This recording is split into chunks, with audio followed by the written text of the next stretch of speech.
ଆସନ୍ତୁ ଜାଣିବା ଆଜିର ଦିନରେ ଘଟିଥିବା କିଛି ଐତିହାସିକ କାହାଣୀ ବିଷୟରେ। କ୍ୟାପଟେନ ବିକ୍ରମ ବାଟ୍ରା 7 ଜୁଲାଇ 1999ରେ ଶହୀଦ ହୋଇଥିଲେ। ସେ କାର୍ଗିଲ ଯୁଦ୍ଧରେ ଅଦମ୍ୟ ସାହସିକତା ପ୍ରଦର୍ଶନ କରିଥିଲେ।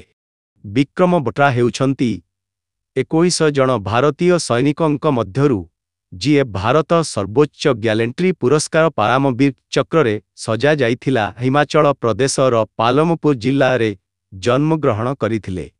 କାର୍ଗିଲ ଯୁଦ୍ଧ ସମୟରେ ବଟ୍ରା ଏବଂ ତାଙ୍କ ସହଯୋଗୀ ସୈନିକମାନେ ଲୋଲିନ୍ ଏବଂ ହମ୍ପଙ୍କୁ କାବୁ କରିଥିଲେ। ଏହାପରେ ବଟ୍ରାଙ୍କ ନେତୃତ୍ୱରେ ଏହି କଣ୍ଟିଜେଣ୍ଟର ପରବର୍ତ୍ତୀ ଲକ୍ଷ୍ୟ 5140 ଭାରତୀୟ ଯାବାଜୁ ମଧ୍ୟ ଜୁନ୍ 19ରେ ଜିତିଥିଲା। ଏଠାରେ କ୍ୟାପଟେନ ବିକ୍ରମ ବଟ୍ରା ରେଡିଓରେ commanding officer colonel AK. Joshi ଦିଲ ମାଙ୍ଗେ ମୋରେଙ୍କୁ ଏକ ବାର୍ତ୍ତା ଦେଇଥିଲେ, ଅର୍ଥାତ୍ ଆମେ 5140କୁ ପରାସ୍ତ କରିଛୁ। 2003 ମସିହାରେ କାର୍ଗିଲ ବିବାଦ ଉପରେ ଆଧାରିତ ଏକ ହିନ୍ଦୀ ଚଳଚ୍ଚିତ୍ର ଲୋକ କାର୍ଗିଲ, ଯେଉଁଥିରେ ଅଭିନେତା ଅଭିଷେକ ନିର୍ମିତ ହୋଇଥିଲା। ବଚ୍ଚନ କ୍ୟାପଟେନ ବତ୍ରାଙ୍କ ଭୂମିକାରେ ଅଭିନୟ କରିଥିଲେ।